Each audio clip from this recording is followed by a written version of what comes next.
చాలా అద్భుతంగా తెలియజేశారు.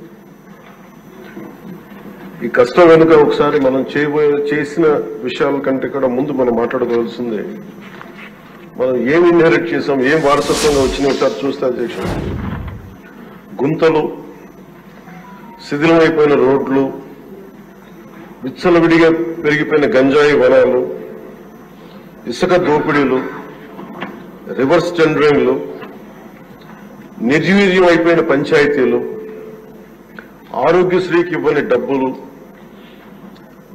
రామతీర్థం రాముల వారి విగ్రహం నరికివేతలు, 219 ఆలయాలు అపవిత్రం చేయడాలు, మద్యం దోపిడీలు, ఎర్రమట్టి దెబ్బల దోపిడీలు, కూల్చివేతలు, వీటిని వారసత్వంలో తీసుకొచ్చాం అధ్యక్ష. ఆ వారసత్వం మనకు సంక్రమించిన తర్వాత గత ఎన్నికల సమయంలో ఈ వరుస దోపిడీలు, వీరి అరాచకం చూసి ఏ విధంగా దీన్ని రాష్ట్రాన్ని తిరిగి గాడిలో పెట్టాలి అని ప్రతి ఒక్కరి ఆకాంక్ష అధ్యక్ష. ఆ సమయంలో 3 సార్లు ముఖ్యమంత్రిగా చేసి ఈ రోజున భారతదేశంలో తెలుగువారు, భారతీయులు ఎక్కడున్నా సరే దాంట్లో దాదాపు సగం వంతు తెలుగువారే ఉండటానికి ముఖ్య కారకులు. నాలెడ్జ్ ఎకానమీ అనేది ప్రాతిపదిక చేసుకుని దాన్ని దేశమంతా విస్తరించిన ఒక విజనరీ, అలాంటి అనుభవం గల ఒక పాలసీ మేకర్ ముఖ్యమంత్రి, ఆయన్ని కూడా ఇబ్బందులు పెట్టి ఆ రోజు జైల్లో పెట్టినా, ఆయన్ని ఎన్ని రకాలుగా పెట్టినా ఒకటే అనుకున్నాం, ఇలాంటి వారసత్వంగా వచ్చిన సమస్యలను మనం ఎలా అధిగమించగలం అని. ఈ రోజున 150 రోజుల పాలనలో ముఖ్యమంత్రి గారు చెప్పింది, గౌరవ ముఖ్యమంత్రి గారు చెప్పింది చాలా ఉత్సాహం ఇచ్చింది, ఉత్సాహాన్ని నింపింది, భవిష్యత్తు పట్ల విశ్వాసాన్ని తీసుకొచ్చింది. సో మనస్ఫూర్తిగా వారికి నా ధన్యవాదాలు తెలియజేస్తున్నాను అధ్యక్ష. నాకు సంపూర్ణమైన విశ్వాసం ఉంది అధ్యక్ష. ఇది మొన్న మహారాష్ట్రకి వెళ్తే నేను ఆ మాట చెప్తున్నప్పుడు ప్రతిసారి మన రాష్ట్రం మీద చాలా బాధ అనిపించింది. మహారాష్ట్ర $1 ట్రిలియన్ ఎకానమీ అవ్వాలని మనస్ఫూర్తిగా కోరుకుంటున్నానని. నా మనసులో ఇబ్బంది పడింది ఏంటంటే మన రాష్ట్రానికి ఎందుకు బలంగా చెప్పలేకపోయామనేది. కాకపోతే మనకు వారసత్వం వచ్చిన సమస్యలు కాబట్టి ఆ రోజున చెప్పలేకపోయాను. ఈ రోజు నాకు 150 రోజుల గౌరవ ముఖ్యమంత్రి గారి అనుభవంతో కూడిన ఈ పాలనలో నాకు సంపూర్ణమైన విశ్వాసం ఉంది అధ్యక్ష. ఆంధ్రప్రదేశ్ $1 ట్రిలియన్ ఎకానమీగా అతి త్వరలోనే ఈ 5 సంవత్సరాలు వెళ్తుందని మనసు సంపూర్ణ విశ్వాసం ఉంది.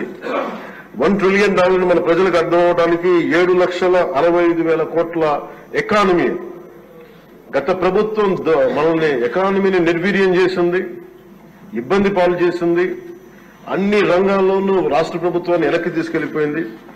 ఈ పరిస్థితుల్లో గౌరవ ముఖ్యమంత్రి గారి అనుభవం, మీ పారదర్శకత, మీ విజనరీ దృష్టి, ఇవన్నీ కూడా మాకు ఈ $1 ట్రిలియన్ ఎకానమీ వైపు పరిగెడుతున్నాయని అన్న దాంట్లో ఏమాత్రం సందేహం లేదు అధ్యక్ష. అలాగే మన గత ప్రభుత్వం చివరికి పాస్బుక్ లో కూడా గత ముఖ్యమంత్రి గారి ఫోటోలు పెట్టుకోవడం, అలాగే ఏ పథకాలకైనా సరే కేవలం వారిది పెట్టుకోవడం చాలా ఇబ్బంది కలిగజేసింది అధ్యక్ష. ముఖ్యంగా ముఖ్యమంత్రి గారు వచ్చి, గౌరవ ముఖ్యమంత్రి గారు వచ్చి ఎప్పుడు కూడా ఎవరికి కూడా గుర్తింపు లేనివి, ఆలోచించనివి కూడా ఆయన ముందుకు తీసుకొచ్చి, వాళ్ళ ముఖ్యంగా నేను చెప్తుంది, మొన్న చాలాసార్లు కొన్ని సందర్భాల్లో ముఖ్యమంత్రి గారి దృష్టికి తీసుకెళ్తే ఎల్లాప్రగడ సుబ్బారావు గారి గురించి ఎవరికి తెలియదు అధ్యక్ష, చాలా తక్కువ మందికి తెలుసు. వారి పేరుని నేను ఒక మాట ప్రస్తావించగానే, ఆయన దృష్టికి తీసుకురాగానే ఆయనకి పేరు పెట్టడం ఆయన దార్శనికతకి చాలా అర్థం పడుతుంది అధ్యక్ష. ఎందుకంటే ఎవరెవరి పేర్లు నిన్న కాక మొన్న వచ్చిన వ్యక్తి పాస్బుక్లకి పేర్లు ఆయన ఫోటోలు వేసుకున్న దాన్ని నిజంగా దేశం కోసం, ప్రజల కోసం కాంట్రిబ్యూట్ చేసిన వ్యక్తికి అది గుర్తించడం అనేది మనస్ఫూర్తిగా ముఖ్యమంత్రి గారికి నా ధన్యవాదాలు తెలియజేసుకున్నాను అధ్యక్ష. అలాగే సభలో ఎంతమందికి తెలుసో తెలియదు కానీ పొట్టి శ్రీరాములు గారి నిజమైన బలిదానాన్ని డిసెంబర్లో ఆయన బలిదానం ఉంటుంది. ఆయన చనిపోయారు మన కోసం. దాన్ని రాష్ట్ర ప్రభుత్వం అధికార దినంగా దాన్ని జరుపుకోవాలని చెప్పి ముఖ్యమంత్రి గారు మా దృష్టికి తీసుకొచ్చారు. దానికి కూడా వారికి సంపూర్ణ కృతజ్ఞతలు తెలియజేస్తున్నాను. ఈ రాష్ట్రం ఎవరి బలిదానం మీద అయితే ఆధారపడి ఉందో, ఎవరి బలిదానం మీద ఈ రాష్ట్రం వచ్చిందో, అనేక లింగ్విస్టిక్ స్టేట్స్ ఎవరు బలిదానం మీద ఆధారపడి వచ్చిందో ఆ వ్యక్తిని రాష్ట్రం నిజంగా గుర్తించుకోలేదు. మొట్టమొదటిసారిగా దాన్ని గౌరవ ముఖ్యమంత్రి గారు దాన్ని ముందుకు తీసుకొచ్చి గుర్తించే పరిస్థితిని తీసుకురావడం మనస్ఫూర్తిగా వారికి నా అభినందనలు తెలియజేస్తున్నాను అధ్యక్ష.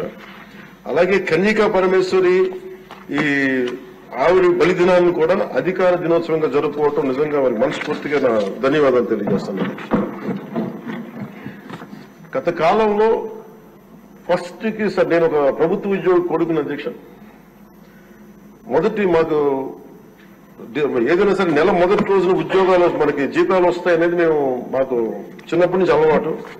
అలాంటిది గత ప్రభుత్వ కాలంలో ఏనాడు 1వ తారీఖున జీతాలు పడలేదు, 1వ తారీఖున ఏవి పడలేదు. అలాంటిది 1వ తారీఖున ప్రభుత్వ ఉద్యోగులందరికీ టెన్షన్ గా ఆ జీతాలు పట్ల మనస్ఫూర్తిగా ముఖ్యమంత్రి గారికి అభినందనలు తెలియజేస్తాను.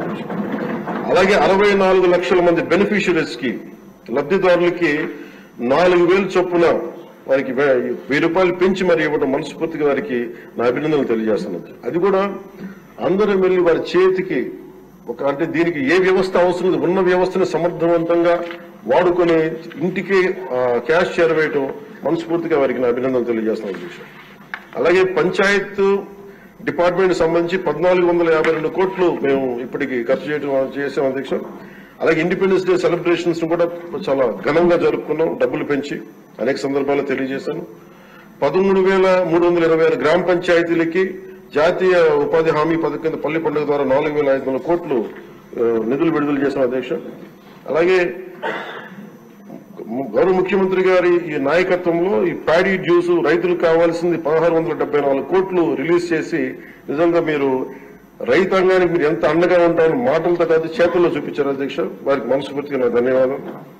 అలాగే ప్రభుత్వానికి మన కేంద్ర ప్రభుత్వానికి ఎంత అండగా ఉంది మోడీ గారి ఆధ్వర్యంలో ఉన్న కేంద్ర ప్రభుత్వం అనడానికి అమరావతికి 15,000 కోట్ల రూపాయలు, పోలవరంకి 12,500 కోట్ల రూపాయలు, రైల్వే ప్రాజెక్ట్స్ దాదాపు 70,000 కోట్ల పైచిలకు, హైవేస్ అయితే దాదాపు ఇప్పటికే 55,000 కోట్ల రూపాయలు ఈరోజు మనకి ఇచ్చారు అధ్యక్ష. దాని పనులు జరుగుతూ ఉన్నాయి.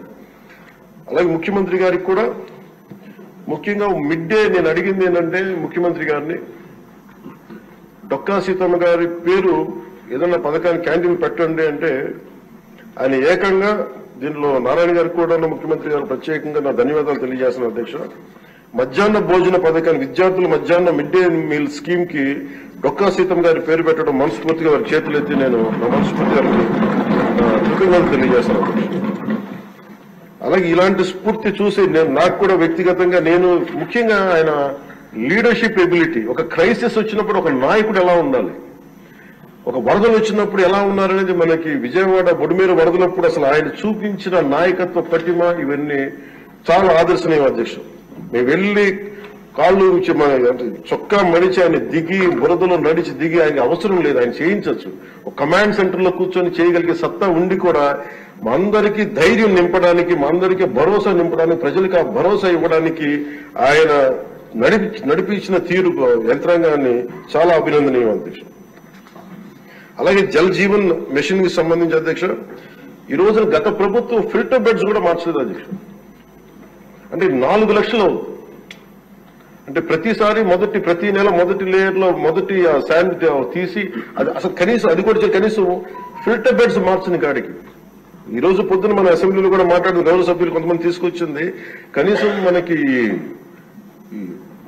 కిడ్నీ వ్యాధులు ఎక్కువైపోతుంది, కనీసం ఫిల్టర్ బెడ్స్ కూడా మార్చలేదు. కనీసం ఫిల్టర్ బెడ్స్ మార్చినా కొంత ఇంపాక్ట్ తగ్గుద్దని అంటుంటే నిజంగా అనిపించింది అధ్యక్షుడు. జల్ జీవన్ మిషన్ మేము ఇప్పుడు దాకా గౌరవ ముఖ్యమంత్రి గారి నాయకత్వంలో ఆయన విజన్ తోటి జల్ జీవన్ మిషన్ ఈ రోజున అందరికీ మాటిస్తున్నాం అధ్యక్ష, రాష్ట్రానికి మాటిస్తున్నాం. జల్ జీవన్ మిషన్ మన కేంద్రం మనకి గౌరవ ప్రధానమంత్రి గారి ఆశీస్సులతో గౌరవ ముఖ్యమంత్రి చంద్రబాబు గారి నాయకత్వంలో మునిపెన్నడూ లేని విధంగా భారతదేశంలోని ఎప్పుడు కూడా జల్ జీవన్ మిషన్ ఏ స్థాయి ఇది ఒక మోడల్ గా చేస్తాం అధ్యక్ష. ఆ మాట మేము అందరం కమిటెడ్ గా ఉన్నాం అధ్యక్ష. అలాగే లా అండ్ ఆర్డర్ కి సంబంధించి లా అండ్ ఆర్డర్ లో ముగ్గురు ఐపీఎస్ ఆఫీసర్స్ ని ఏకకాలంలో సస్పెండ్ చేసిన ఘనత వాళ్ళు చేసిన తప్పులకి ఆ ధైర్యం కావాలంటే ఆయన అనుభవం చాలా స్పష్టంగా తెలియజేస్తుంది. అలాగే లా అండ్ ఆర్డర్ సంబంధించి ఇంకొకటి గాంజా. గంజాయి వనాలు పెరిగిపోయిన చోట తిరిగి శుద్ధి చేయడం, డ్రోన్స్ ను వాడి గంజాయి అరికట్టడం. ఈ మధ్యలో కూడా మనం ఏ స్థాయికి వచ్చిందని పక్కన ఉన్న వైజాగ్ లో హాస్పిటల్ పక్కన చిన్న చిన్న పిచ్చి మొక్కలు కూడా పెంచేస్తాం. అంత ఇదిగా పెరిగిపోయింది. దాన్ని ఉక్కుపాదంతో దాన్ని అణిచేస్తామని చెప్పింది చాలా స్ఫూర్తిదాయకం అధ్యక్షుడు. ప్రత్యేకించి సోషల్ మీడియాకి సంబంధించి అసలు ఇంట్లో ఆడబిడ్డలు బయటికి రావాలన్నా గాని ఊళ్ళల్లో ఈ రోజున ఇక్కడున్న చాలా మంది గౌరవ సభ్యులు గాని ముఖ్యమంత్రి గాని వీళ్ళందరూ ఎంతో కొంత ఒక ఇన్సులేటెడ్ అధ్యక్షుడు. కొంతమంది అధికారులు తెలియచ్చు, లేదంటే మనుషులు ఉండొచ్చు, వీళ్ళు ఉండొచ్చు, కానీ నిజంగా సఫర్ అవుతుంది ఊళ్ళల్లో ఆడపిల్లల అధ్యక్షుడు.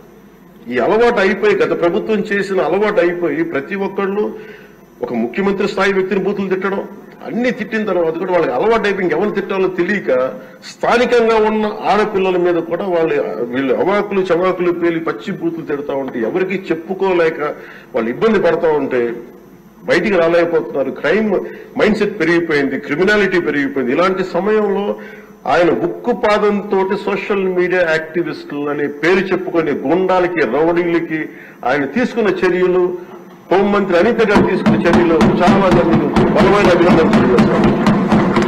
ఇదే కొనసాగాలని కోరుకున్నాను అధ్యక్ష. This should be a continuity of our entire governance. మన అడ్మినిస్ట్రేటివ్ లో ఒక భాగం అవ్వాలి అధ్యక్ష. మనస్ఫూర్తిగా వారికి నా ధన్యవాదాలు తెలియజేసుకుంటూ గౌరవ ముఖ్యమంత్రి గారికి నేను మాటిస్తున్నాను. గౌరవ సభ్యులందరూ కూడా ఇసుక దోపిడీలు కానీ లేదంటే మేము చేయాల్సిన పనులు ఎప్పటికప్పుడు మీరు మాకు ఆదేశాలు ఇవ్వండి సార్. మా ఆదేశాలు ఇవ్వాలని కోరుకున్నాను అధ్యక్ష. మేము బెల్ట్ షాపులు కానీ మా అందరి బాధ్యత లా అండ్ ఆర్డర్ గురించి మాట్లాడటం, మా మంత్రివర్గంలో ఏ శాఖ అయితే తీసుకున్నామో ఆ శాఖల్ని సమర్థవంతంగా వారి విజన్ కి తగ్గట్టుగా పనిచేయడం అధ్యక్ష. ఇవన్నీ కూడా మేము ఆయన ఏ కళ అయితే కన్నారో ఆ కళ నెరవేర్చడానికి పూర్తి చేయడానికి మేమందరం సంసిద్ధంగా ఉన్నామని తెలియజేసుకుంటూ, మీరు 5 సంవత్సరాలు కాదు గౌరవ ముఖ్యమంత్రి గారు తెలియజేసిన అధ్యక్ష, మీరు ఇంకొక దశాబ్దం కూడా ఈ రాష్ట్రానికి ముఖ్యమంత్రిగా